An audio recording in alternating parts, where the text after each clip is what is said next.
কুম্ভমেলা, যেখানে না আছে কোনো মন্দির, না আছেন দেবতা, তবু যুগ যুগ ধরে অগণিত মানুষ এখানে ছুটে আসছেন এক অপরিমেয় বিশ্বাসে, এক অপার্থিব পুণ্য অর্জনের আশায়। ধর্মীয় বিশ্বাস অনুসারে এই গঙ্গা, যমুনা ও সরস্বতীর পবিত্র সঙ্গম ধারায় অবগাহন করে নাকি শুদ্ধ হয় মন, পবিত্র হয় চেতনা, এই জলস্পর্শে হয় মোক্ষ লাভ। সত্যিই এসব হয় কিনা আমার জানা নেই। কুম্ভমেলা কেন্দ্রিক বিভিন্ন পৌরাণিক কাহিনী মনকে নাড়া দিলেও শুধু এই মানব সমাগম প্রত্যক্ষ করতেই আমরা এসে পৌঁছেছি এই মেলায়। প্রায় 4 দিন ধরে এই মেলার এক প্রান্ত থেকে অন্য প্রান্ত হেঁটে বেরিয়ে অনুভব করেছি ভারতের অন্তরাত্মাকে।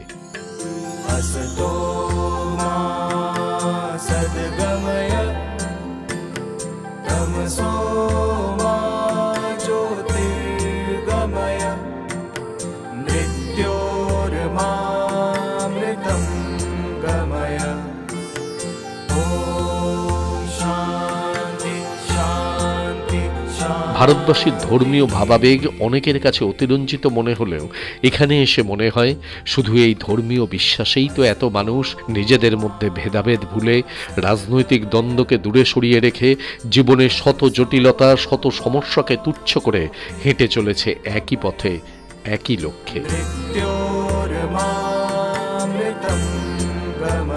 स्टेशन से पैदल तक आ रहा है यहाँ तक। आपका उम्र कितना होगा अभी? 80 88 88 88।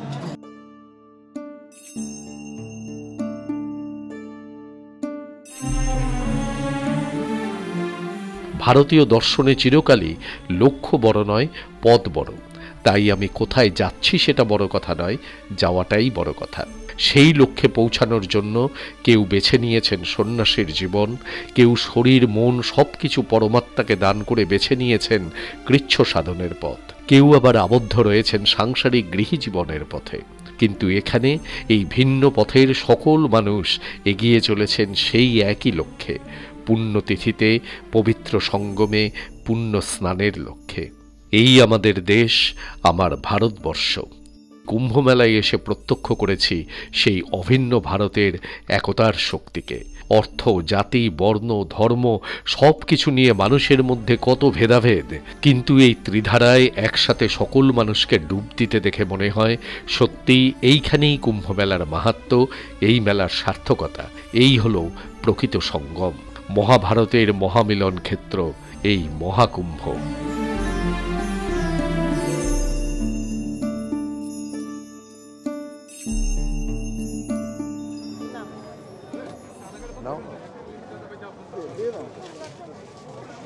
আজকে সকালবেলায় মকর সংক্রান্তির পুণ্য স্নানের উদ্দেশ্যে কোটি কোটি লোক এখানে, এবং আমরা আপনাদের গতকাল বলেছিলাম যে আমরা আজকে 3টের সময় এসে এখানে উপস্থিত হব, কিন্তু আমরা 3টের সময় উপস্থিত হতে পারিনি। তার কারণ আমাদের সাথে এই যে রিঙ্কু, এদিকে ঘোরো, আমাদের সাথে এই রিঙ্কুর জয়েন করার কথা ছিল। রিঙ্কুকে আপনারা দেখেছেন আমাদের দেব দীপাবলির ভিডিওতে, এবং রিঙ্কু আজকে আসতে দেরি হয়েছে। আজকে ওর ট্রেনটা এতটাই লেট হয়ে গেছে, এই জন্য আমরা ওর জন্য অপেক্ষা করছিলাম, এই জন্য 3টের সময় এসে পৌঁছাতে পারিনি। আর সবচেয়ে আসল কারণ যেটা আপনাদের বলি, আমরা এখন কিন্তু এখানে এসে, প্রয়াগরাজে এসে কোনো হোটেলে বা কোনো টেন্ট হাউসে কোথাও উঠিনি। আমরা উঠেছি এই মুন্নাজির বাড়িতে। এই মুন্নাজি হচ্ছে রিঙ্কুর ফ্যামিলি ফ্রেন্ড, মানে আমরা 2 বন্ধু মিলে মুন্নাজির বাড়িতে রয়েছি, ওখানে থেকেই এই সমস্ত কাজকর্ম করছি। মানে আমাদের এখানে যে টেন্টের ব্যবস্থা ছিল সেটা উপযুক্ত হয়ে ওঠেনি বলে আমরা ওখানে থাকতে পারিনি। উনি না থাকলেন কিন্তু আমাদের প্রয়াগরাজে এসে খুব কষ্ট হতো। মানে we are really grateful to him যে উনি আমাদের এখানে একটা থাকার ব্যবস্থা করে দিয়েছেন। তার থেকে নিজে খাবার বানিয়ে সবাইকে খাওয়ানো, এবং আজকে সকালবেলা এসছে আমাদের নিয়ে যাওয়ার জন্য, যে এত ভিড়। আর এই যে রিঙ্কুকে আপনারা দেখছেন, আরেকটা বিশাল মানে কৃতিত্ব রয়েছে, সেটা হচ্ছে যে 12টা জ্যোতির্লিঙ্গ কিন্তু রিঙ্কুর দর্শন করা হয়ে গেছে, এবং রিঙ্কুর যে কোনো তীর্থস্থানে আসার ব্যাপারে অসীম আগ্রহ, যার জন্য ওকে বাদ দিয়ে কিন্তু আমরা মানে যেতে চাইনি সেই কারণে। হ্যাঁ সেটা বুবু আর অনিন্দা তাই আমি গিয়েছিলাম এবং এখানেও বুবুই আমাকে বলেছিল রিঙ্কু আমরা যাচ্ছি তুইও চল আমাদের সাথে।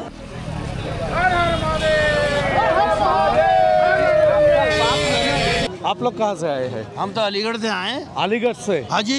आज तो भीड़ बहुत है। देखेंगे भीड़ से कोई डरना ना है। डरना नहीं। बाबा की बहुत बढ़िया बाबा की नाम लेके, गंगा जी का नाम लेके नहा लेंगे। बाबा की व्यवस्था बढ़िया है। हाँ ব্যবস্থা बढ़िया है। व्यवस्था बढ़िया है बाबा की। ব্যবস্থা बढ़िया है। এর মধ্যে আবার এখন অল্প অল্প বৃষ্টিও শুরু হয়েছে, কিন্তু বৃষ্টি উপেক্ষা করেই এত মানুষ চলেছেন দেখুন।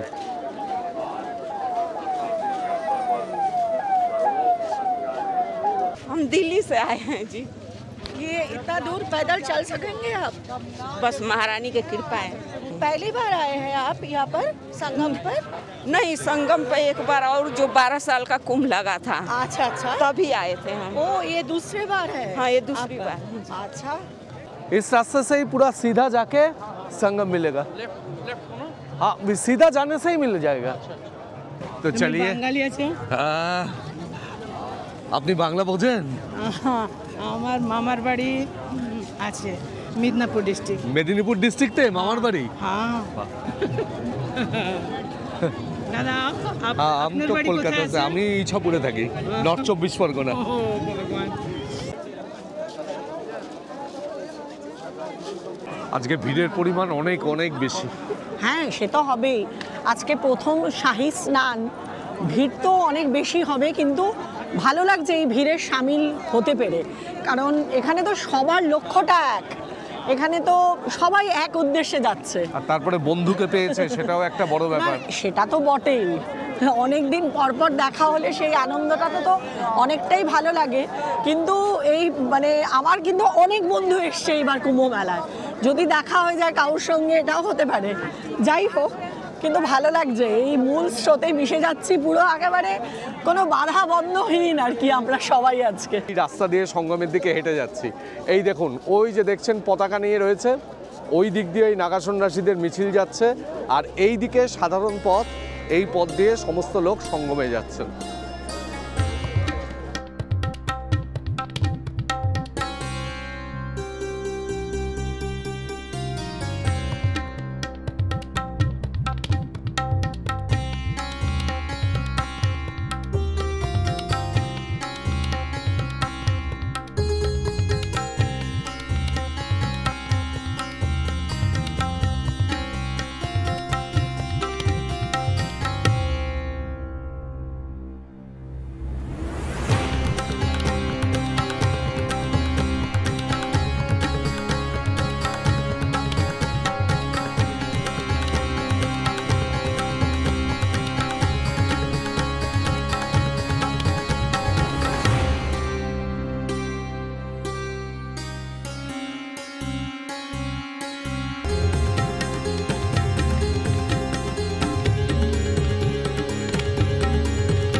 এখন আমরা প্রায় সঙ্গম ক্ষেত্রের সামনে চলে এসেছি, যেদিকে তাকানো যাচ্ছে শুধু মানুষের মাথা, আর কিচ্ছু না।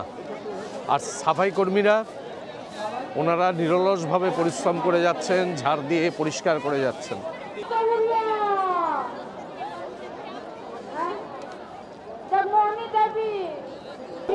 এখানে অনেকেই পূজা অর্চনা করছেন। কালকে তবু এখানে গঙ্গার ধারে গিয়ে ছবি টবি তুলেছিলাম, আজকে মনে হচ্ছে কিচ্ছু তোলা যাবে না। আর মাইকের যা ঘোষণা হচ্ছে, কি যে বলছি নিজেই শুনতে পাচ্ছি না। আজকে আবার যাচ্ছি স্নান করতে, আজকে যা ভিড়, আমি আর রিঙ্কু দেখি। আর এইখানে মুন্নাজি সমস্ত জিনিসপত্র পাহারা দিচ্ছেন, আপনারাও কিন্তু যখন আসবেন সাথে কাউকে নিয়ে আসবেন এই জিনিসপত্র পাহারা দেওয়ার জন্য। এখানে কিন্তু কোনো লকার রুম বা ওই জাতীয় কিচ্ছু নেই, ফাঁকা মাঠের মধ্যে রেখে আপনাকে স্নানে যেতে হবে। এই যে এইরকম একটা প্লাস্টিক আমরা কিনে নিয়েছি, এই সব জিনিসপত্র রাখা এখানে, আর মুন্নাজি এখানে পাহারা দিচ্ছেন।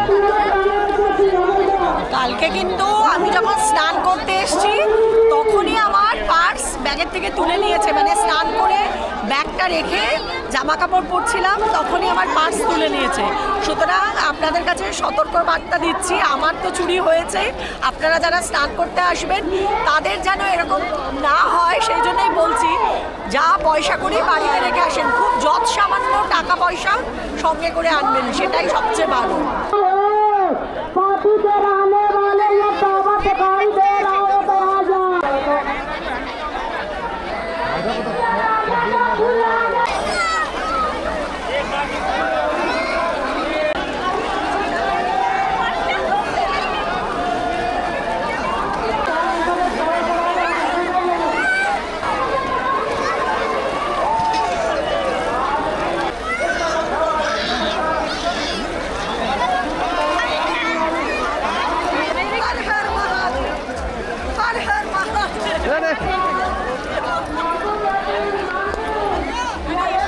এই মাথায় জল ছিটিয়ে স্নান করিয়ে দিয়েছে।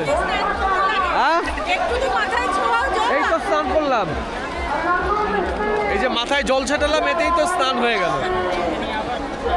তারপরে আবার কি বুবু নিজে হাতে জল তুলে মাথায় ছিটিয়ে দিয়েছে।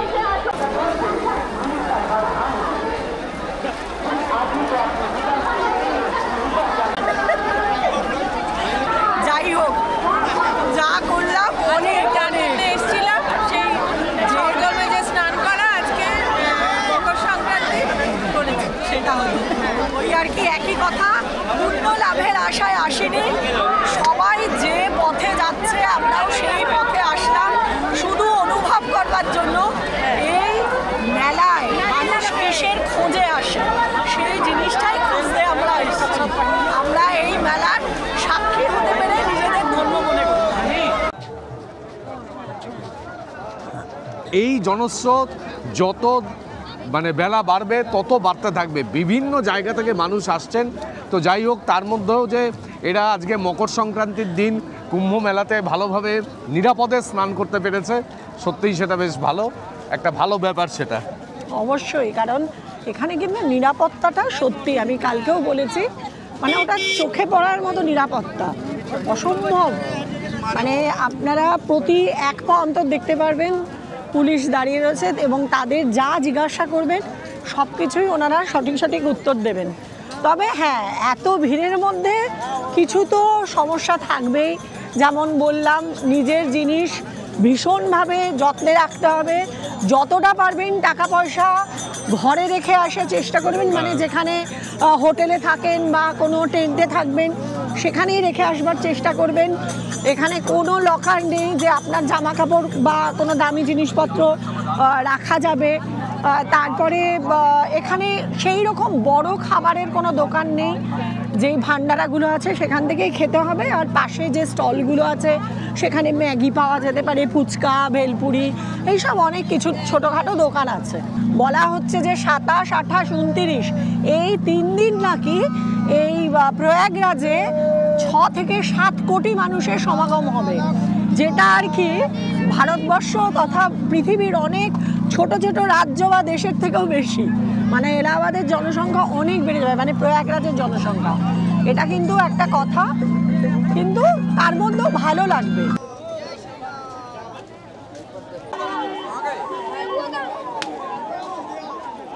এই যে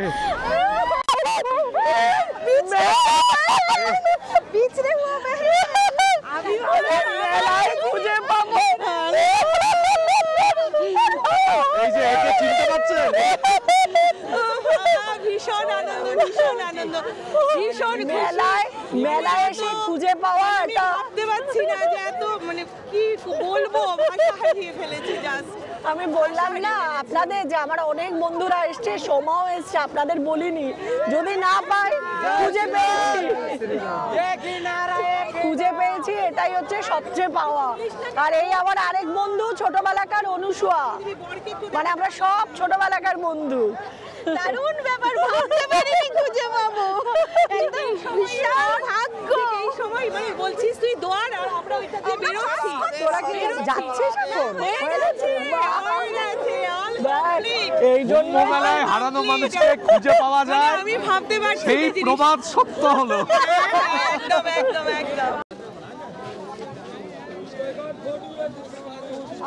আমরা এখন সবাই এই যে তিনজনে মিলে ভান্ডারার লাইনে দাঁড়িয়েছি। এখন ভান্ডারাতে কি দেয় দেখি। কুম্ভেতে এসে বলে ভান্ডারা খেতে হয়। হ্যাঁ, রাম রাম জয় শ্রীরাম।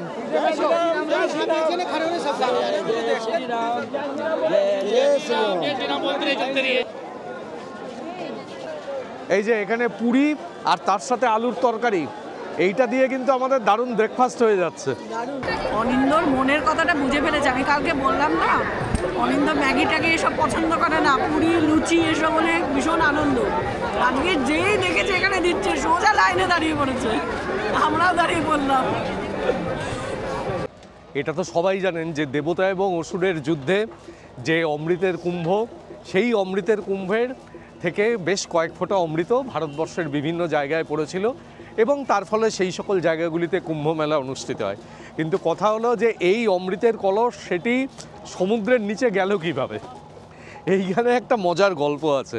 সেটা হচ্ছে যে দেবরাজ ইন্দ্র তিনি যখন অসুরদের যুদ্ধে পরাজিত করলেন, করে তিনি ত্রিভুবনের অধিকারী হলেন। সেই অধীশ্বর হওয়ার পরে তিনি মনে করেন যে তিনি একেবারে শ্রেষ্ঠ, সর্বশ্রেষ্ঠ, তাকে পরাজিত করার কেউ নেই এবং তিনি সম্পূর্ণ বিলাস ব্যসনে নিজেকে ভাসিয়ে দেন। সেই সময় তিনি অমরাবতীতে, অর্থাৎ স্বর্গের যে পুরী অমরাবতীতে তিনি বাস করছেন। তো সপ্তর্ষি মণ্ডলের যে ঋষিরা তারা এতে প্রমাদ গণলেন। তারা ভাবলেন যে এর ফলে ইন্দ্র যেরকম করছে এর ফলে তো সৃষ্টি বিপর্যস্ত হয়ে যাবে এক সময়। তখন সপ্তর্ষি মণ্ডলের ঋষিরা তারা দুর্বাসা মুনিকে ঠিক করলেন যে ইন্দ্রকে গিয়ে তার কর্তব্যের কথা স্মরণ করিয়ে দিতে। দুর্বাসা রাজি হলেন, তিনি স্বর্গের উদ্দেশ্যে যাত্রা করলেন। করে তিনি সেই সময় যখন স্বর্গের দিকে যাচ্ছেন সেই সময় তার সাথে দেখা হলো নারদ মুনির। সেই নারদ মুনির সাথে দেখা হওয়ার সময় নারদ মুনির হাতে তখন ছিল বৈজয়ন্তী ফুলের মালা। সেই বৈজয়ন্তী মালার সুবাসে স্বর্গ, মর্ত্য, পাতাল, ত্রিভুবন একেবারে সুবাসিত। তা সেই মালা নারদ মুনি দুর্বাসার হাতে দিলেন। তো দুর্বাসা সেই মালা নিয়ে ভাবলেন যে এই সুবাসিত মালা আমি ইন্দ্রকে দেব এবং ইন্দ্রকে দিয়ে এর সুবাসে ইন্দ্র মোহিত হয়ে যাবে, তখন আমি ইন্দ্রকে তার কর্তব্যের কথা স্মরণ করাবো। তো এই ভেবে তিনি অমরাবতীতে গেলেন। অমরাবতীতে গিয়ে তিনি ইন্দ্রের হাতে সেই মালা তুলে দিলেন। ইন্দ্র বললেন যে ও তুমি স্বর্গের মালা হাতে পেয়ে নিজেকে কি স্বর্গের বাসী মনে করছো? এই ভেবে বলে তিনি ইন্দ্র তার সেই মালাটিকে তার যে হাতেই, ইন্দ্রের হাতে ঐরাবত, সেই ঐরাবতের গলায় পরিয়ে দিলেন। আর ঐরাবত করলেন কি, সেই মালাটিকে গলা থেকে খুলে ফেলে পা দিয়ে পিষে ফেললো। তা এই দেখে দুর্বাসার প্রচণ্ড রাগ হলো যে তার দেওয়া উপহার ইন্দ্র এইভাবে তাচ্ছিল্য ভরে সেটা ফেলে দিল। আর দুর্বাসার রাগ সে তো কথাই আছে যে রেগে গেলে দুর্বাসা অসম্ভব রেগে গিয়ে ইন্দ্রকে তখন অভিশাপ দেয় যে তোমার এই দর্প চূর্ণ হবে, এই স্বর্গ থেকে তুমি বিতাড়িত হবে, লক্ষ্মী তোমার থেকে বিসর্জিত হবে। আর এই সব অভিশাপ দেওয়ার সাথে সাথে লক্ষ্মী স্বর্গ থেকে তিনি অস্তমিত হলেন এবং অস্তমিত হওয়ার ফলে ত্রিভুবনে অন্ধকার নেমে এলো এবং সমস্ত জায়গা থেকে লক্ষ্মী তখন অস্তমিত, স্বর্গ ইন্দ্রের হাতছাড়া হলো। এই অবস্থায় যখন এসছে তখন দেবতারা গিয়ে দেবগুরু বৃহস্পতির কাছে গেলেন যে দুর্বাসা মুনির অভিশাপে এই অবস্থা, এর থেকে মুক্তির উপায় কী? তখন দেবগুরু বৃহস্পতি বললেন যে ওই লক্ষ্মীকে যতক্ষণ না সমুদ্র থেকে আবার উত্থান করা যাবে ততক্ষণ পর্যন্ত এই অবস্থার থেকে মুক্তি ঘটবে না। তখন মৈনাক পর্বত এবং বাসুকী নাগ তারা মন্থন দণ্ড হিসাবে এবং মন্থনের দড়ি হিসাবে তারা কাজ করলেন এবং দেবতা এবং অসুর তারা মিলে সেই সমুদ্র মন্থন শুরু করলেন। যেখান থেকে উঠে এলেন কামধনু, তারপরে হলাহল এবং তারপরে যখন অমৃতের কুম্ভ উঠে এলো সেখান থেকে, তখন আবার বিষ্ণু মোহিনী রূপ ধারণ করে অসুরদের ভুলিয়ে সেই যে অমৃতের কলস, সেই কলসটিকে তিনি চুরি করলেন এবং ইন্দ্রের পুত্র জয়ন্ত কাকের ছদ্মবেশ ধরে সেই কলস নিয়ে উড়ে যেতে শুরু করলেন তার ঠোঁটে করে। আর সেই উড়ে যাওয়ার সময় সেই কলস থেকে 4টি ফোঁটা ভারতের 4টি জায়গায় অর্থাৎ নাসিক, উজ্জয়িনী, হরিদ্বার এবং প্রয়াগরাজে পড়ে। এবং পরে তারপরে সেই জায়গাগুলিতে কুম্ভ অনুষ্ঠিত হয়। আর এই কলসের ফোঁটা নাকি দুর্বা ঘাসের উপরেও পড়েছিল, যার জন্য দুর্বা ঘাস অমর এবং দুর্বা ঘাস দেবপূজায় ব্যবহৃত হয় এবং গণেশ পূজাতেও ব্যবহৃত হয়। আর যেহেতু কাক এই কলস মুখে নিয়ে এসেছিল, সেই কারণে কাকের ভেতরেও নাকি এই অমৃতের কিছু অংশ গিয়েছিল। তার জন্য বলা হয় যে একমাত্র দুর্ঘটনায় ছাড়া নাকি কাকের মৃত্যু হয় না। তো এই রকম মজার কথা, মানে ঘটনা, এই ঘটনাগুলো সত্যাসত্য আমি জানি না, কিন্তু আমার এই পৌরাণিক কাহিনীগুলি তুলে ধরতে বেশ ভালো লাগে। এই পৌরাণিক কাহিনীগুলি যথেষ্ট আকর্ষণীয়, তার উপরে ভিত্তি করে, সেই বিশ্বাসের উপর ভিত্তি করে কুম্ভ মেলা।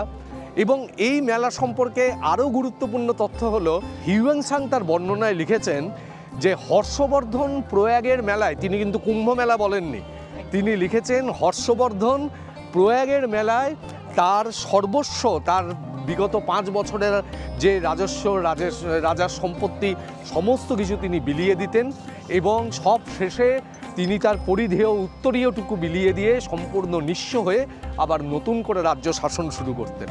তা এই মেলার এইরকমই হচ্ছে ঐতিহাসিক গুরুত্ব, এইরকমই তার পৌরাণিক মাহাত্ম্য।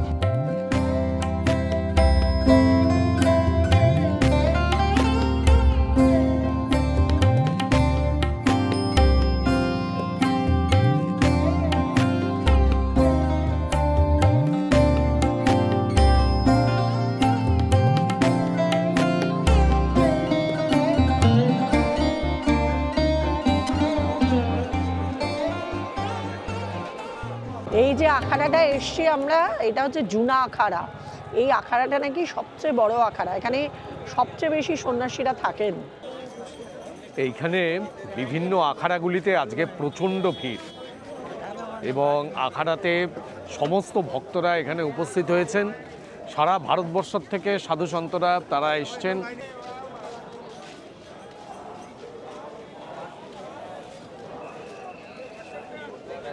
कितना दिनों से रह रहे हैं इधर? हो गए 2 महीने। 2 महीने से रह रहे हैं। এখন যে বাবাকে দেখাচ্ছি, সেই বাবার মাথায় রুদ্রাক্ষের জটাটি দেখুন।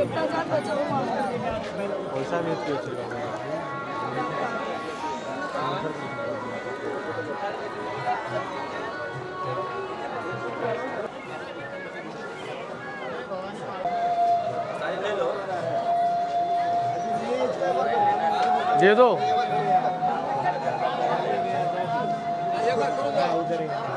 এই বাবার কাছ থেকে চা নিলাম প্রসাদ হিসাবে।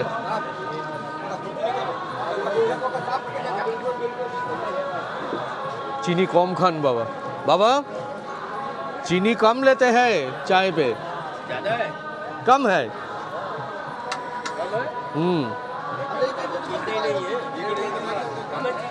अच्छा बाबा पीते नहीं है चाय, बाबा आमादेर खावाচ্ছেন।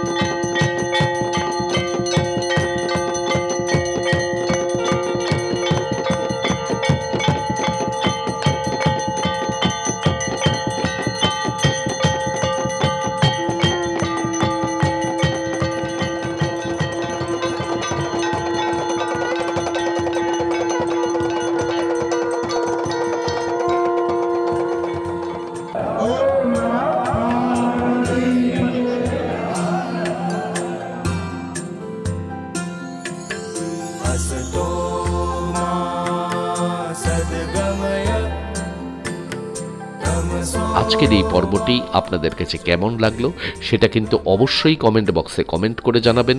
ভালো লাগলে চ্যানেলটিকে সাবস্ক্রাইব করবেন এবং অবশ্যই সঙ্গে থাকবেন। অনেক ধন্যবাদ।